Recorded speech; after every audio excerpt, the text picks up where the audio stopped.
अस्सलाम वालेकुम नाज़रीन। प्रोग्राम बिहाइंड द न्यूज़ में मां आवां जो मेज़बान नईम सुमरो। प्रोग्राम में अॼु ॻाल्हि कंदासीं इसराइल ईरान अमेरिका जंग जी, जंग में अॼु 40 ॾींहंनि खां पोइ जंगबंदी थी वई आहे। पाकिस्तान जी शानदार कोशिशुनि ऐं शानदार सफ़ारतकारीअ बाद इहो मुमकिन थियो आहे। अमेरिका इसराइल ऐं ईरान 2 हफ़्तनि जी जंगबंदीअ ते राज़पो कयो आहे ऐं ईरान तरफ़ां स्ट्रेट ऑफ हार्मुज़ खोलियो वियो आहे, जंहिंखां पोइ तेल जा जेके अघ आहिनि उहे घटि थी विया आहिनि। उहे $95 फ़ी बैरल ताईं पहुता आहिनि। इहे अञा बि घटि थींदा जॾहिं इहा जहाज़नि जी अचु वञु जेका आहे तेज़ थींदी ऐं दुनिया सुख जो साह खयों आहे। अमेरिका कहिड़ा मक़सद हासिल कया ऐं ईरान कीअं जेको आहे पंहिंजो पाण बीठो रहियो, इन सॼी सूरत हाल ते पाण ॻाल्हाईंदासीं। इन जंग मां कंहिं छा हासिल कयो, कंहिं केतिरो सबक़ु हासिल कयो, कंहिंजो केतिरो नुक़सानु थियो, इन सॼी सूरत हाल खे जेको आहे त असां तव्हांजे आॾो पेश कंदासीं। इन हवाले सां हिकिड़ी रिपोर्ट आहे, उहा खे ॾेखारींदासीं। अचो त उहा रिपोर्ट ॾिसूं। इसराइल ऐं अमेरिका तरफ़ां ईरान ते मढ़ियल जंग पाकिस्तान जे कोशिशुनि सां 2 हफ़्तनि लाइ रुकिजी वई आहे। अमेरिकी सदर डोनाल्ड ट्रंप पाकिस्तान जी दरख़्वास्त ते 2 हफ़्तनि लाइ मशरूत जंगबंदीअ जो ऐलान कयो, जंहिंजी इसराइल तरफ़ां बि हिमायत कई वई आहे। ईरान बि 10 नुकाती मुतालबा पेश करे आलमी पाणी गुज़रगाह हरमज़ खोले जंगबंदीअ जो ऐलान कयो। जंगबंदीअ जे ऐलान बाद अमरीकी हमलनि जे ख़दशनि सबबि रोडनि ते मौजूदु ईरानी जशन मल्हायो ऐं पाकिस्तान जी हिमायत में नारेबाज़ी कई। जंगबंदीअ जे ऐलान बाद अमरीकी सदर, बचाव वारे वज़ीर ऐं फ़ौजी सरबराह पाण खे फातह करार ॾिनो, पर दुनिया उनखे ईरान जी फतह करार ॾेई रही आहे। अमरीकी सदर डोनाल्ड ट्रंप उन स्ट्रेट ऑफ हार्मुज़ खे खोलण पंहिंजी कामयाबी करार ॾेई रहियो आहे, जंहिंजे बंदि थियण जा ज़िम्मेवार अमरीका ऐं इसराइल आहिनि, छाकाणि त जंग खां अॻु उहो लंघ खुलियल हो। अमेरिका ऐं इसराइल 40 ॾींहंनि ते ॿधल जंग 28 फ़रवरीअ ते उन वक़्तु ईरान मथां मड़ी जॾहिं ओमान जी कोशिशुनि सां अमेरिका ऐं ईरान विच में एटमी प्रोग्राम ते ॻाल्हियूं आख़िरी मरहलनि में दाख़िल थी चुकियूं हुयूं। अमेरिकी सदर डोनाल्ड ट्रंप इसराइली वज़ीर आज़म ऐं मूसाद जे सरबराह जे ॻाल्हियुनि में अची अहिड़ी जंग में कुॾी पियो जेका अमेरिका जी हुई न, छाकाणि त उन वक़्तु ब्रीफिंग में CIA ऐं परॾेही वज़ीर मार्को रूबियो जो इहो ख़्यालु हो त ईरान जो एटमी प्रोग्राम अमेरिका लाइ ख़तरो नाहे, इन करे का फ़ैसिलाती कार्रवाई करण जी का हंगामी ज़रूरत न आहे। 40 ॾींहंनि ते ॿधल जंग में अमेरिका ऐं इसराइल ईरान में बेरहमानियूं कार्रवाइयूं कयूं, जिन में ईरान जे supreme leader Ali Khamenei, security chief Ali Larijani समेत मुख़्तलिफ़ अॻुवाननि ऐं कमांडरनि तोड़े शहरनि खे शहीद कयो वियो। एसि ताईं जो अमेरिका छोकिरियुनि जे स्कूल ते बमबारी करे 160 खां वधीक नियाणियुनि खे शहीद पिणु कयो, जंहिं ते दुनिया वॾी तनक़ीद कई। बेरहमानी बमबारी बावजूदु रिजीम समेत ॿिया मक़सद हासिल न थियण ते बेवस थी वियल इसराइल ऐं अमेरिका पंहिंजी अना जी तस्कीन लाइ शहरी इंफ्रास्ट्रक्चर, यूनिवर्सिटियुनि, तेल जे ज़ख़ीरनि, पुलनि ऐं रेलवे पटड़ियुनि खे निशानो बणायो, जंहिंखे जंगी ॾोह करार ॾिनो पियो वञे। जंग में ईरान जी हिकमत अमली कमाल जी नज़र आई, छाकाणि त हुननि पावर ऑफ कमांड डिसेंट्रलाइज़ करे उन्हनि जो दाइरो डिवीज़ननि ताईं पकिड़े छॾियो ऐं क़यादत जे शहीद थियण बावजूदु दिफ़ाई कार्रवाइयूं जारी रखियूं, जॾहिं त हरमज़ लंघ बंदि करे दुनिया जी मईशत खे घुटो ॾेई छॾियो, जंहिं करे अमेरिका समेत समूरी दुनिया परेशान थी वई ऐं ट्रंप ते न रुॻो तनक़ीद कई, पर संदसि फितरी इतादियुनि, दोस्तनि बर्तानिया, France, NATO, Europe, Spain, Japan ऐं ॿिया मुल्क केतिरा ई भेरा सॾण बावजूदु संदसि मदद लाइ अॻिते न आया ऐं इन खे ट्रंप जी जंग करार ॾिनो। 40 ॾींहंनि जी जंग में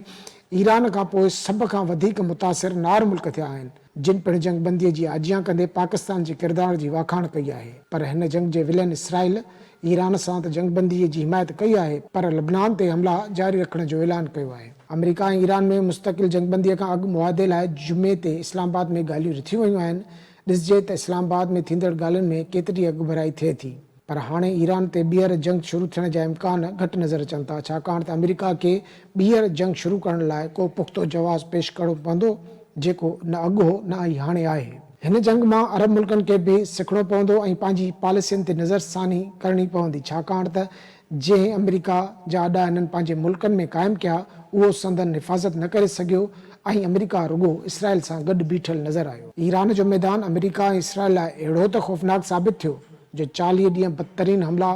करण बावजूदु उते कंहिं सियासी ऐं स्ट्रेटेजिक मक़सद हासिल न थी सघिया, छाकाणि त अमेरिका ऐं इसराइल जे मक़सदनि में रिजीम चेंज,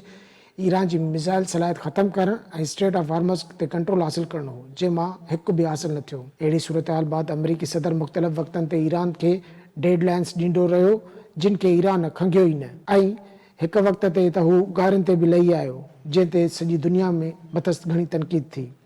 ऐं बाद में हुन बेज़ार थी ईरानी तहज़ीब खे ख़त्म करण जी धमकी ॾिनी, जंहिं सबबि दुनिया में ॻणतीअ जी लहर छाइजी वई ऐं पाकिस्तान पंहिंजूं सिफ़ारती कोशिशूं तेज़ कयूं। ऐं वज़ीर आज़म शहबाज शरीफ़ अमरीकी सदर खे 2 हफ़्तनि जी जंगबंदी करण ऐं ईरान खे हरमज़ लंघ खोलण जी दरख़्वास्त कई, जंहिंखे ॿिन्ही मुल्कनि तस्लीम करे वरितो। अमरीकी सदर मूजिबि ईरान तरफ़ां पेश कयल 10 नुक़्तनि मां अक्सर ते इतफ़ाक़ थी चुकियो आहे ऐं ॿिन्ही मुल्कनि में ॻाल्हियूं इस्लामाबाद में 9 ऐं 10 अप्रैल ते थींदियूं, जिन में ईरानी सदर मसूद पेज़ेश्कियान, परॾेही वज़ीर अब्बास अराग़ची ऐं अमरीका तरफ़ां JD वेंस ऐं ॿिया शिरकत कंदा। जेकॾहिं ईरान तरफ़ां पेश कयल 10 नुक़्तनि ते इतफ़ाक़ थी वञे थो त उन मां वाज़े तौर फतह ईरान जी सम्झी वेंदी, छाकाणि त ईरान जे मुतालबनि में ॿीहर हमला न थियण जी ज़मानत, ईरान तां पाबंदियूं ख़त्म करणु, ईरान जा मंजमद फंड जारी करणु, हरमज़ लंघ ते टोल टैक्स वसूल करण समेत ॿियूं शयूं शामिल आहिनि। इहे शयूं थी वियूं त ईरान में तबाह थियल इंफ्रास्ट्रक्चर जी बहाली तकड़ी थी वेंदी ऐं ईरान हिकु भेरो वरी रख मां उभरी ईंदो। नाज़रीन, रिपोर्ट अवां ॾिठी, उन में इहो कंप्रीहेंसिवली तव्हांखे ॿुधायो वियो त कीअं शुरूआत थी, छा थियो, अमरीका जे हड़ में छा आयो, ईरान छा विञायो ऐं इसराइल खे छा हासिलु थियो। इन सॼी सूरत हाल अव्हां जे साम्हूं रखीसीं। हाणे इन ते ॻाल्हि ॿोल कंदासीं त आख़िर जेका हाणे सिचुएशन आहे, जेका दुनिया कहिड़ी तरफ़ वधंदी ऐं दुनिया में तव्हां जेके मुल्क आहिनि, जेके जहिड़ींदड़ धुरियूं आहिनि, इस्लामाबाद में सुभाणे ऐं परीहं ॻाल्हियूं रिथियल आहिनि, जंहिंमें अमरीकी जेको अमरीका तरफ़ां जेके मुख़्तलिफ़ एफ़ज़ी आहिनि, जंहिंमें JD वेंस जो बि नालो खयो थो वञे, ऐं ईरान तरफ़ां ईरानी सदर अब्बास अराग़ची, उन्हनि जो परॾेही वज़ीर ऐं ॿिया बि हिन में शामिलु हूंदा। उमेद था कयूं त असां इहे जेकी ॻाल्हियूं आहिनि कंहिं मुआदे ताईं पहुचनि ऐं इन ते जेको आहे त जंगबंदी या वधे, छाकाणि त जेकॾहिं जंग या जारी रहे हा त दुनिया जी मईशत त तबाह थी रही, पर पाकिस्तान जहिड़ा जेके मुल्क आहिनि, जेके तरक़ी पज़ीर मुल्क आहिनि, उन्हनि लाइ ॾुखियाईयूं ऐं वधंदा। इन सिलसिले में ॻाल्हाइण लाइ असांखे हिन वक़्तु टेलीफोन लाइन ते जॉइन कयो आहे अॻूणे सिफ़ारतकार GR बलोच साहब। GR साहब, तव्हांखे वेलकम कयूं था प्रोग्राम में। थैंक यू GR साहब, नेठ जेको आहे त जंगबंदी जेका आहे आरज़ी आहे, पर जंगबंदी थी वई आहे 2 हफ़्तनि लाइ। इनखे असां अमरीका जी ऐं इसराइल जी शिकस्त चई सघूं था, छाकाणि त जंग जी शुरूआति खां वठी हिनमहिल ताईं अहिड़ो को बि हिकु जेको आहे उन्हनि जो मक़सदु आहे उहो पूरो न थी सघियो आहे। न उन्हनि रिजीम चेंज करे सघिया, न ईरान जो मिसाइल प्रोग्राम उनखे तबाह करे सघिया, न ई स्ट्रेट ऑफ हार्मोज़ ते उहो कंट्रोल हासिल करे सघिया। त तव्हां इन जंगबंदीअ खे कीअं था ॾिसो ऐं जेको ख़ासि करे पाकिस्तान जो किरदारु रहियो आहे, सॼी राति फील्ड मार्शल साहब या वज़ीर आज़म शहबाज शरीफ़ साहब ट्रंप जे उन जेको भयानक ऐं ख़तरनाक जेको ट्वीट हो त ईरानी तहज़ीब ख़त्म करे छॾींदासीं, उन खां पोइ जेके मुतहरिक थी पाकिस्तानी क़यादत ऐं जंहिंखां पोइ उन्हनि ॿिन्ही मुल्कनि खे दरख़्वास्त कई, त तव्हां इन सॼी सूरत हाल खे कीअं था ॾिसो? Thank U. ॾिसो, हिन में असांखे सम्झण जी ज़रूरत इहा आहे त हिकिड़ो वॾो क्राइसिस हो, इहो ग्लोबल क्राइसिस हो, बल्कि हिकिड़ी ग्लोबल वॉर हुई, वर्ल्ड वॉर 3 शुरू थी चुकी हुई। उनजा असरात पूरी दुनिया ते पहुची चुका हुआ, इकोनॉमिक, फाइनेंशियल, एनर्जी जे हवाले सां। पूरो ख़िते में हिकिड़ी बाहि लॻल हुई, उहा बाहि पूरे दुनिया में अची पई सघी। सो एसेंशियली पाकिस्तान जो कुझु कमु कयो आहे, जेका डिप्लोमेसी जी हिकिड़ी तारीख़ लिखी आहे, अमन खे आणण जी जेका तारीख़ लिखी आहे, उहा सुनहरी बाब में लिखी वेंदी। ऐं ख़ासि तरह सां जेको असांजी क़यादत आहे अस्करी ऐं पॉलिटिकल, जंहिंमें field marshal Asim Munir sahab, prime minister Shehbaz Sharif, deputy prime minister, foreign minister, असांजा ambassador, ministry of foreign affairs, and each one of the Pakistani who wanted कि कंहिं तरह सां इहा जंग बंदि थिए। इन करे जो खून त वरी मुस्लिम जो पे वियो ऐं असांखे ख़बर हुई, तिन खां पोइ अञा बि वधीक तबाही अचण वारी आहे ॿियनि बि मुस्लमान मुल्कनि जी जेके JTC जा आहिनि। लिहाज़ा पाकिस्तान हिकु लिहाज़ सां, ऐं जेको तव्हां पाण ई ॿुधायो त जेका हुन धमकी ॾिनी त हिकिड़ी मां सिविलाइज़ेशन खे तबाह कंदुसि, जेकॾहिं उन जी धमकी खे नज़र में रखिजे त पाकिस्तान हिकिड़ी सिविलाइज़ेशन खे बचायो आहे, इनफैक्ट मुसलमान सिविलाइज़ेशन खे बचायो, छाकाणि जो ही जंग कुझु अहिड़ा एक्सट्रीमिस्ट बि हुआ वॉशिंगटन में, तेल अवीव में, जेके हिनखे सिविलाइज़ेशनल लड़ाई बि चयूं पिए त असांजो पोइ ईस्टर आहे, ही थी वियो आहे, ॿिया नारा घणा सारा। I mean, they were distorting the entire picture लेकिन डेफिनेटली अल्हम्दुलिल्लाह पाकिस्तान जी इहा हिकिड़ी वॾी कामयाबी आहे, वॾी इज़त आहे ऐं जंहिं तरह सां पाकिस्तान जी हिकिड़ी स्टेटस ठहियो आहे as a middle power in the world, सां साबित बि कयो क्रेडिबल जो पावर आहे जेको न सिर्फ़ु पंहिंजे जॾहिं असां वटि जंग लॻी लास्ट ईयर त असां पंहिंजे सरहदनि खे, हवाई जी सरहदनि खे, पंहिंजे ज़मीनी सरहदनि खे जेको आहे डिफेंड कयो ऐं तंहिं वधीक दुश्मन खे असां शिकस्त ॾिनी। साॻी तरह सां हिकिड़ी वॾी जेका आहे सा वर्ल्ड वॉर अचण खां दुनिया खे बचायो, ख़िते खे बचायो ऐं दुनिया जे काज़ा हिकिड़ी वॾे वॾे ख़तरे खां बची वई। छाकाणि तव्हांखे ख़बर आहे आवाज़ आया पे इज़राइल मां यूएस जे कुझु एक्सट्रीमिस्ट सां त छो न यूज़ कजे न्यूक्लियर, ऐं देयर वाज़ अ डेंजर त जेकॾहिं हिननि खे रोकियो न वियो त छा थी सघे थो। ऐं ख़ासि तरह जेको धमकी आहे सिविलाइज़ेशन वारी में डेफिनेटली को पिन्हा हो। इन खां अलावा बि के अहिड़ा हिन वटि हथियार आहिनि जेके न्यूक्लियर न हुजनि त हिकिड़ी वॾी तमामु इन्वायरमेंटल तबाही आणे पियो सघे। जेकॾहिं हू अंदाज़ो कयो थो जेकॾहिं ऑयल फील्ड तबाह थिए न महीननि सालनि जा साल बाहूं न इन्वायरमेंट जी तबाही थी वेंदी आहे। इकोनॉमी दुनिया जी बिल्कुलु बैकरप्ट थी चुका हुआ, काफ़ी सारा मुल्क बेरोज़गार थिया, हज़ारे माण्हू बेरोज़गार, दुबई खां वठी फिलिपाइन खां वठी थाईलैंड ताईं, पाकिस्तान में बि असांखे इम्पैक्ट आयो आहे, घटि आयो अल्हम्दुलिल्लाह because of the good policies of the government. Still I think सॼी दुनिया में इहो इफेक्ट आयो बि। इवन अमेरिका में बाज़ार ते ख़ुदि असां ॾाहूं पिया आहियूं त बि चाहे जेको वॾो मार्च थियो जंहिंमें तक़रीबन 17 शहरनि में 7 मिलियन माण्हू इन जे ख़िलाफ़ हुआ। सो आई थिंक इट्स हिकिड़ी जेका आहे सा कामयाबी आहे, फतह आहे अमन जी, पीस जी, इंसानियत जी, सिविलाइजेशन जी। छाकाणि जो after all at highest level ते इंसान सभु आदम जा औलाद आहिनि। They have to live in harmony, they have to live in. अच्छा जियार साहब, अमरीकी सदर जीअं जंगबंदी जो ऐलान कयो उन खां पोइ अमरीका जी उनखे मुकमल फतह करार ॾिनो। अमरीकी जेको बचाव वारो वज़ीर आहे पेट हेगिस, उन बि इनखे अमेरिका जी वॾी कामयाबी करार ॾिनो आहे। ऐं जेको फ़ौजी सरबराह जनरल जॉन डेनकेन जेको आहे उन बि प्रेस कॉन्फ्रेंस दौरान पंहिंजी फतह जी दावा कई। पर जेकॾहिं असां सूरत हाल ॾिसूं था उहा पधरी पट ते पई आहे त उन्हनि खे बि मक़सद हासिल न थिया आहिनि। स्ट्रेट ऑफ हार्मुज़ खोलण खे पंहिंजी कामयाबी करार ॾियनि था, पर स्ट्रेट ऑफ हार्मुज़ जंग खां पहिरियां खुलियल हो, उन ते त ईरान कंट्रोल हासिल कयो ऐं हाणे बि उनजो कंट्रोल हूंदो जेको हिन महिल ताईं नुक़्ता साम्हूं आया आहिनि। त इनखे तव्हां कीअं था ॾिसो अमरीकी जेको उनजी जेका कनि था पिया दावा? जी ॾिसो, जेसि ताईं जंग जो तालुक आहे, मूं हिकिड़ो आर्टिकल लिखियो, छा तव्हां सां मूं ज़िक्र बि कयो, 12 मार्च ते मूं लिखियो हुयो। उनमें मूं चयो त Iran has already one the war. ऐं हाणे जेतिरा बि एनालिस्ट आहिनि उहे सभई चवनि था, आहिनि असांखे इहो चवण में को आर कोन्हे। अल्हम्दुलिल्लाह असांजो मुस्लमान भाउ आहिनि, असांजा पड़ोसियन, they have really won the war through their bravery, through their blood. ऐं जेको जज़्बो आहे करबला जो, जेको हुसैनी जज़्बो आहे, जो कुर्बानी जो जज़्बो आहे, मौत खां बेखौफ़ी जो जज़्बो आहे, पंहिंजी आज़ादी खे, पंहिंजी सरज़मीन खे ते कुर्बान थियण जज़्बो आहे, उन डेफिनेटली जेको आहे सो मुस्तहकम रहिया आहिनि ते पंहिंजे स्टैंड ते। ऐं फतह डेफिनेटली इन्हनि जी आहे, अॼु बि आहे, सुभाणे बि आहे, परीं में इन्हनि जी फतह थींदी। ऐं तव्हां हिकिड़ो नओं ईरान उभरंदो ॾिसंदव, हिकिड़ो नयो ऑर्डर जेको आहे रीजनल उहो बदलो, जंहिंमें Pakistan, Syria, Iran, Saudi Arabia, GCC countries, Egypt, Türkiye, इहे सभु जेके आहिनि जेका इम्पोर्टेंट एम्पावर्ड मुस्लमान मुल्क थी उभरंदा, जेके पंहिंजे हिन ख़िते में धारियुनि फौजनि खे, धारियुनि बेसिस खे किना बि हाणे क़बूल न कंदा। ऐं इनशाअल्लाह आईसी हिकिड़ो तमामु इज़त वारो जेको रहणु हूंदो आहे त पंहिंजे पाण जेको मदद ते रहनि, पंहिंजी पाण डिफेंड कनि ऐं ॿारनि खे, धारियुनि खे हाणे हिते निगहबानी न कनि। छाकाणि हुन निगहबानी न कई आहे, it is fail to deliver. जेके अमेरिकन बेसिस जेके हिननि ठाहिया हुआ त असांखे हिफ़ाज़त मिलंदी, बजाते ख़ुदि उहा हिकिड़ी वनरेबिलिटी बणिजी विया, उनजे करे हमला थिया जवाब में। सो आई थिंक हाणे मां ॾिसां पियो थो त अॻिते हली इनशाअल्लाह को नयो ऑर्डर ईंदो रीजनल, जंहिंमें पाकिस्तान, ईरान, इजिप्ट, टर्की,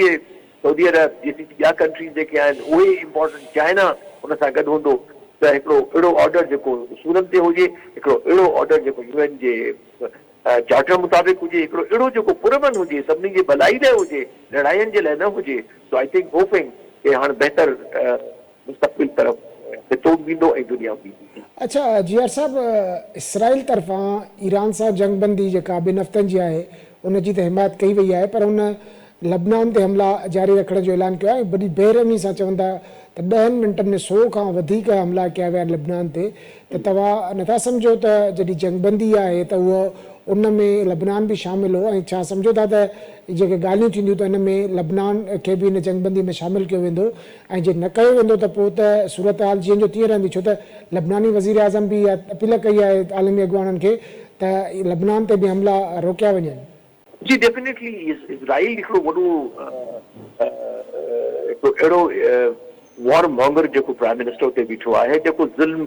ऐं खून खराबे खां सवाइ ॿी कंहिं ॻाल्हि में कोन थो करे पियो बिलीव। लेकिन हाणे एतिरी करण खां पोइ मां कोन थो सम्झां त हिन में का गुंजाइश रहिजी वई आहे त हू अॻिते इहा एग्रेशन कंदो। हाणे दुबारा एग्रेशन न कंदो, लेकिन लबनान में हुनजा हमला जारी आहिनि, छाकाणि जो हुते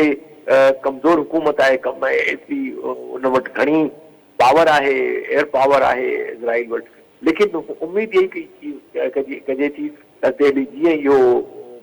अमन मुआहिदो अॻिते हली इम्प्लीमेंट थिए थो त के पाबंदियूं लॻंदियूं इज़राइल ते, का उन्हनि ते लिमिट्स लॻंदियूं, अमेरिका उन ते अञा वधीक प्रेशर विझंदो होपफुली त इहो जेको हिकिड़ो फसाद जी जड़ जेका आहे इज़राइल, उनखे कंहिं तरह सां टेम करणो आहे, उनखे कंहिं तरह सां अमन तरफ़ आणणो आहे। और उनजे लाइ चाहे मुस्लमाननि खे तयारु रहणो पवंदो, मुस्लमाननि खे हमेशह इन हवाले सां गॾु रहणो पवंदो, जंहिं ते करे उनखे सोच में न अचे। ऐं तक़रीबन सबक़ सेखारे छॾियो आहे ईरान, छाकाणि जेका हुननि जो इमेज हो थी इनप्रेग्नेबल आहे, कॾहिं इनवेंसिबल आहे, इज़राइल खे शिकस्त कोन था ॾेई सघो। हुनजी धरती जेका आहे, जेको मुल्क आहे जंहिंखे मिसाइल कोन था पहुची सघनि, पर हुन ॾेखारिया त हैफा ते पहुता, हुनजे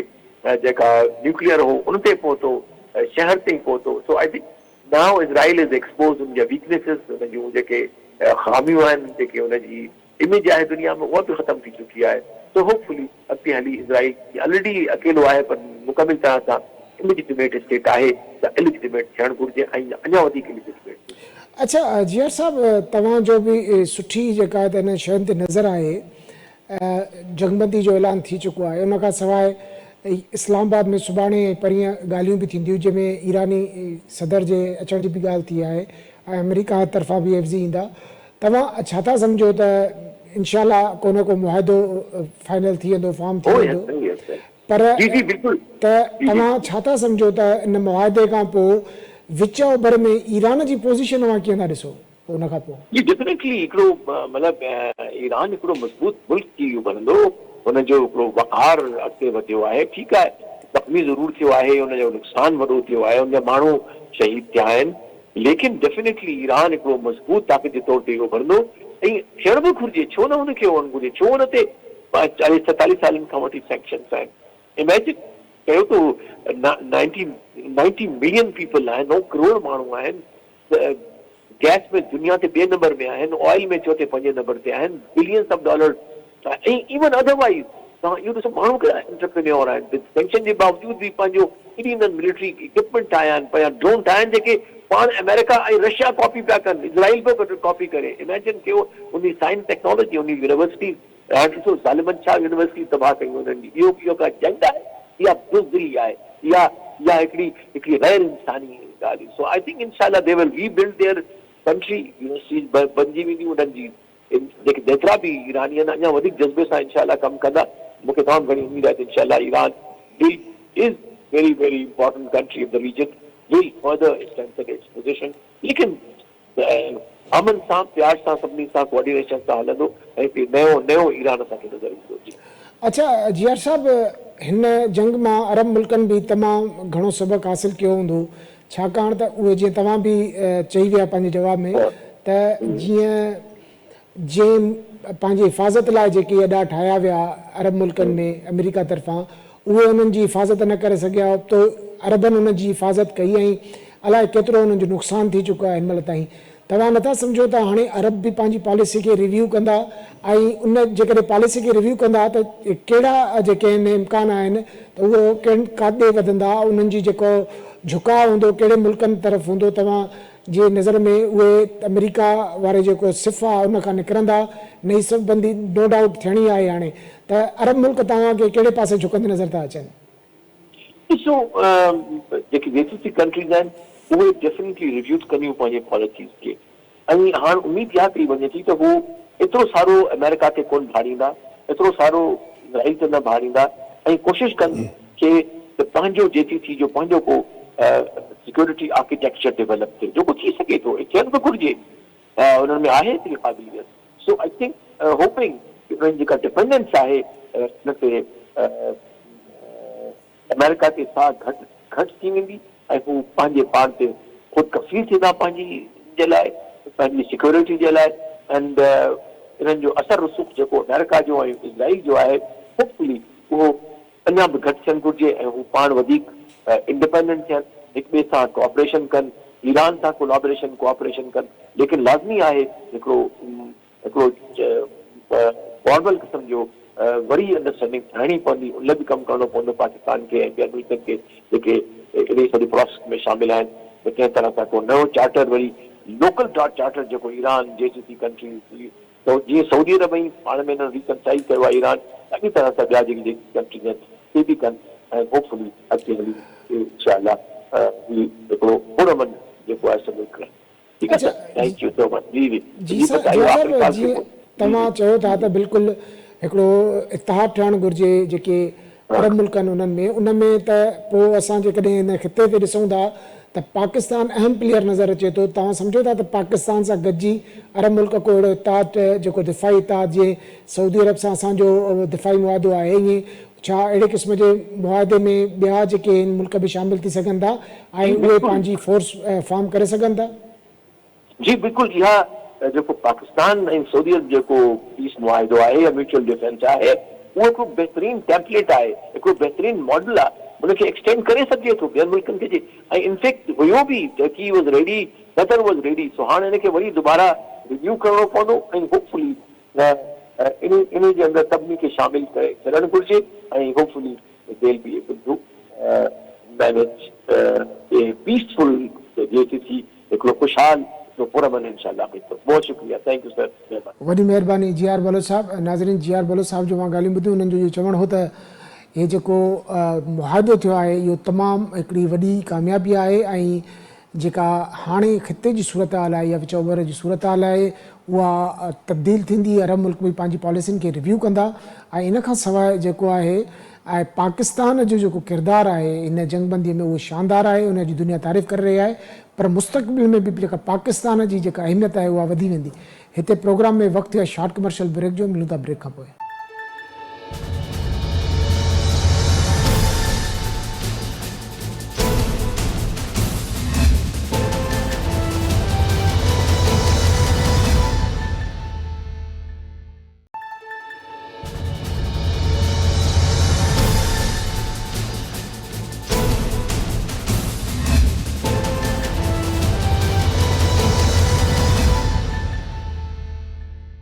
वेलकम बैक नाज़रीन। प्रोग्राम में ॻाल्हि पई हले पाक ईरान इसराइल अमरीका ऐं ईरान विच में जेका जंगबंदी थी आहे उन ते पाण ॻाल्हायूं पिया। हिन वक़्तु असांखे टेलीफोन लाइन ते जॉइन कयो आहे अॻूणे सफ़ारतकार ज़फ़रुल्लाह शेख साहब। ज़फ़रुल्लाह साहब, तव्हांखे वेलकम कयूं था प्रोग्राम में। शेख साहब, कीअं था ॾिसो हिन जंगबंदी खे, पाकिस्तान जी कोशिशुनि खे ऐं अमरीका ऐं इसराइल ज़ुल्म जा पहाड़ किराइण बावजूदि उन्हनि खे पंहिंजा मक़सद हासिल न थी सघिया। नेठि 40 ॾींहं ते अमरीकी सदर जंगबंदीअ जो ऐलान कयो, 2 हफ़्तनि जी जंगबंदी आहे, इनखे तव्हां कीअं था ॾिसो? अगरि इहे जंग जेकी आहे हुन में जेके बि नियतूं हुयूं अमेरिकन जूं या इसराइल जूं, उहो त जेको आहे बेसिकली लॻे ईअं थो त हुननि पंहिंजे जेको मक़सदु आहे उहो अचीव न करे सघिया आहिनि। असल में जो मेजर ॻाल्हियूं हुयूं पहिरियों गज़ा खां पोइ जॾहिं हीअ जंग शुरू थी आहे त हुनजो मेजर जेको 2 शयूं हुयूं मुंहिंजे साइड में। हिकिड़ो त इहो हुयो त इसराइल खे काफ़ी अॻिते वधाइजे ऐं हुनखे टेरिटरी बि ॾियारिजे ऐं अहिड़े नमूने ॿियो ईरान खे बेसिकली ईरान खे कमज़ोर कजे, छो जो हुननि जे लिहाज़ खां ईरान सभ खां इम्पोर्टेंट आहे ऐं ईरान जी जेके प्रॉक्सीस आहिनि हुन में लेबनान बि आहे, तव्हांजी हमास वारा बि हुया, होॾे हूतीज़ आहिनि, यमन में आहिनि, ॿिया आहिनि, ऐं इहो सॼो जेको सिलसिलो हुयो उनखे बि कमज़ोर करणो हुयो। हाणे ईरान जेको आहे पंहिंजो ॾाढो पंहिंजो वोकल बि हुयो त साईं कंदासीं, साईं न कंदासीं। पोइ वरी मुंहिंजो ख़्याल आहे जेकी शुरू थी त मुंहिंजो ख़्याल आहे हुननि खां हिकिड़ी मिसकैल्कुलेशन थी अमेरिकन सां त ख़ोमेनी खे मारी थिए त इहो ईरान पोइ बेसिकली हुनजो सॼो सिलसिलो चेंज थींदो, को अनफॉर्चुनेटली न थी सघियो। सही उते रहंदो ईरानीज़ घणा यूनाइट थी विया ऐं उन खां पोइ हुन बम्बार्डमेंट तेज़ करे छॾी तमामु ईरानीज़ ॾाढी तेज़ करे छॾी पोइ हलंदे हलंदे ही जेकी वॉर हले पई पोइ गल्फ ताईं बि वई जो गल्फ में जेके हुते ॿेड़ा हुते हुया जेके पंहिंजे अमेरिकन जेके आहिनि पंहिंजो अॾा जेके आहिनि उतां वरी उन्हनि फैसिलिटेट बि कयो हेॾां पोइ ईरान जेको आहे विढ़णु शुरू कयो ऐं ड्रोन्स जेको सभिनी तव्हां ॾिठो तव्हांखे सभिनी खे ख़बर आहे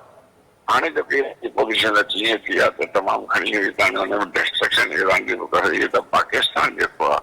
बेसिकली उहो रोल अदा कयो पीस वग़ैरह तमामु ॾुखियो इहो डिप्लोमेटिक जेको आहे सॼी पॉलिटिकल सिलसिलो हलियो आहे इहो त उन में ई पाकिस्तान जी कोशिशि इहा आहे हिकिड़ो त ईरान ऐं गल्फ पाण में न विढ़नि ऐं ॿियो अमेरिका ऐं ईरान जी वॉर न थिए अल्टीमेटली न त नुक़सानु मुस्लमान जो थो थिए ऑलरेडी हक़ीक़त में ईरान को एॾो असां सां फ्रेंडली कोन रहियो आहे असां सां न को एॾी का दोस्ती बि रही उहो इंडिया जे क़रीब घणो रहियो आहे पर ॻाल्हि इहा आहे त अल्टीमेटली ॾिसो कॾहिं पंहिंजे कंहिं बि स्टेज ते there are no permanent foes or friends in diplomacy and politics. वो कभी दोस्त दुश्मन थी वेंदा आहिनि कभी दुश्मन दोस्त थी वेंदा आहिनि त हाणे सिचुएशन तमामु चेंज थी वई आहे उहा जो थी त हाणे अमेरिकन मारनि पिया अहिड़ी तरह हाणे हिननि खे जेको ईरानियंस खे बि अकेला त कोन हुया पुट वराई त हूंदी ज़रूरु हुननि जे रशियन जी बि चाइनीज़ जी बि त हाणे हिन महिल ताईं हुननि जे सैंक्शन्स बि लॻल हुयूं त मुंहिंजे ख़्याल में ॻाल्हि वधंदी वई हुननि चयो बाबा असांखे कॾहिं जंग हाराए बि वेठा आहियूं ऐं जेको आहे अमेरिका त ईअं असां कम अज़ कम ईरान खे ख़तमु कयूं तबाह कयूं जेको आहे रज़ा खे त ख़तमु करे छॾियूं सॼो पाकिस्तान बि तबाह थियण में हुयो त हिते पाकिस्तान ऐं गल्फ वारनि अमेरिका खे चयो त ईअं तव्हां न कयो त ख़राबु थींदो ॾाढो ऐं मुंहिंजो ख़्यालु आहे त हाणे एतिरो थियो आहे त सीज़ फायर त थी आहे पाकिस्तान जी कामयाबी आहे हिन में कोई शक न आहे वॾियूं काविशूं ऐं कोशिशूं हुयूं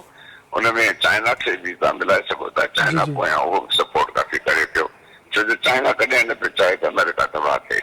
नेचुरली रशिया वग़ैरह न पियो चाहे तो इहो ॿियो वरी ट्रम्प जेको ख़बर अथव रोज़ाना नई स्टेटमेंट ॾिए पियो अॼु हीअं करे छॾींदुसि सुभाणे रखंदुसि अपैरेंटली इहो ज़ाहिर हुयो त हे कोई बॉम्बार्डमेंट कोन करे हा पर हाणे हुनजो फेस वैल्यू में त करिणो आहे न सॼो जेको आहे उन लिहाज़ खां पाकिस्तान जी डिप्लोमेसी तमामु जेको मूंखे लॻे थो कामयाबु वई आहे उनखे अमेरिकन्स मुंहिंजो ख़्यालु जेको अमेरिकन्स चवनि पिया त पाकिस्तान उन ई हिसाब सां जेको आहे एक्शन खयो आहे दोस्त मुल्कनि सां गॾु कयो आहे सो इहो जॉइंट एफर्ट शेख साहब तव्हांखे इन जंग में अमेरिका पंहिंजी कामयाबी जेको आहे त हुनखे करार थो ॾिए पर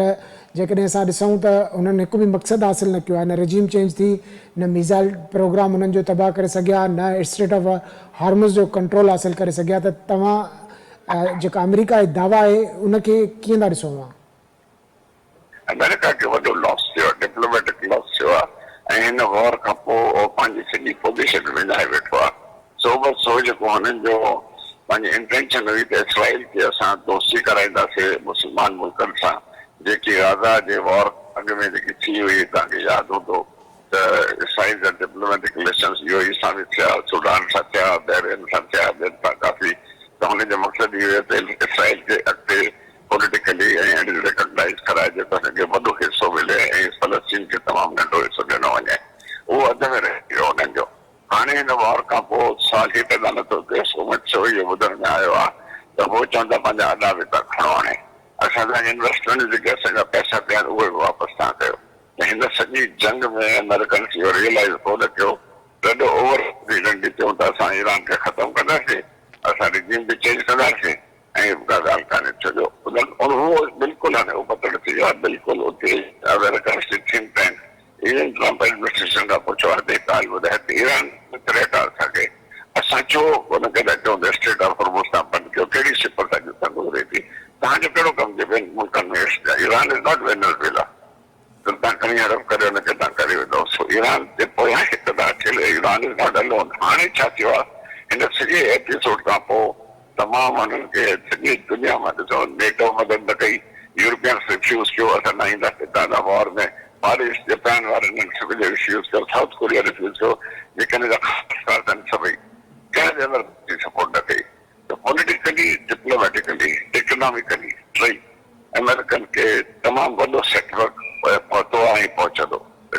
ईअं अच्छा अकेला शेख साहब तव्हां कीअं था ॾिसो हाणे जंगबंदी थी आहे उमेद आहे त को न को मुआदो बि थी वेंदो ईरान ऐं अमेरिका विच में इन मुआदे खां पोइ या इन जंग ख़तमु थियण खां पोइ तव्हांखे विच ओभर में ईरान जी पोज़ीशन कीअं थी नज़र अचे ऐं इसराइल किथे बीठो नज़र अचे थो तव्हांखे? ॾिसो ही जेकी मीटिंग थींदी हाणे ॻाल्हियूं थींदियूं बंदि खां पोइ उहो हिकिड़ो स्टार्टिंग पॉइंट आहे। हाणे हिन में सॼा सैंक्शन थोरी खणंदा हो ऐं सॼियूं कंसेशन थोरी ॾींदा। अमेरिकन्स पंहिंजूं 15 पॉइंट ॾिनियूं आहिनि, ईरानियंस पंहिंजा 6 पॉइंट्स ॾिना आहिनि, सभिनी जा ॾुखियूं पॉइंट्स आहिनि, इहे डिस्कस थींदियूं, थोरी ॻाल्हि अॻिते वधंदी, वरी सिटिंग ॿी थींदी, वरी टी सिटिंग थींदी, पोइ अहिड़े नमूने में पोइ कुझु मूंखे जेको लॻे थो डिप्लोमेटिक असां रहिया आहियूं, डिप्लोमेटिक ईअं थींदो आहे सिलसिलो। पोइ हुन में थींदो ईअं त हे सॼो फेस वैल्यू में जंग कोन कंदा, पोइ ईअं कंदा हे ट्राए न थींदो कपिड़ो फाटी पियो हिनखे वरी रफ़ोगिरी कजे, हे पोइ रफ़ोगिरी कंदा, पोइ वरी मुस्लमान सां ठीकु करण जी कोशिशि कंदा, ईरान खे चवंदा असां रिकंस्ट्रक्शन पंहिंजी करायूं था, रज़ा में कुझु कंदा, थोरो घणो थींदा। असल में ॾिसो न हिनजी जेल त भॼी पई आहे न हमास जी ऐं ईरान जी कमज़ोर इलाही थी विया आहिनि, ईयर्स रेस्टोर थी आहे, सॼी ॻाल्हि थोरी आहे। त पोइ हिनखे कंदा इहे ई थोरो ईअं कंदा आहिनि, ड्राए वरी ठाहींदा इहे ई आहिनि, उहो हिन में हिनजा पंहिंजा मतिलबु पूरा कंदा। सो हाणे कुझु सेंक्शन थोरी तव्हांखे थींदियूं, कुझु हुननि जे मथे ते हथ रखंदा, वरी ईरानियंस में कुझु वञी था ठीकु आहे बाबा न्यूक्लियर लाइ उन लाइ कयूं, उहो बि नथा कयूं। सो इन दौरान में किथे न किथे वञी कंप्रोमाइज़ हल्को फुल्को थींदो। पोइ मां चवां थो हज़ार जो जेको मसइलो आहे उहो वधण पियो आहे, पोइ हिते मुस्लमाननि सां अमेरिकन सां जेको आहे हुनजी वास्तेदारी आहे, ॿी ॻाल्हि आहे सॼी जेकी आहे दुनिया इस्लाम जी दुनिया जेकी आहे जेके देश था अमेरिकन से उहे सम्झी विया आहिनि त असां हाणे अमेरिकन जे क़रीब कोन वेंदासीं, हिनखे ॾाढो झटको पहुचंदो इहो। वॾी महिरबानी ज़फ़रुल्लाह शेख साहब। नाज़रीन ज़फ़रुल्लाह शेख साहब जो मां ॻाल्हियूं ॿुधियूं, उन्हनि जो इहो चवणु हो त हाणे ॻाल्हियूं थींदियूं ऐं ईअं नाहे त को ओचितो सॼियूं जेके पाबंदियूं आहिनि ईरान तां ख़तमु थी वेंदियूं, सभिनी खे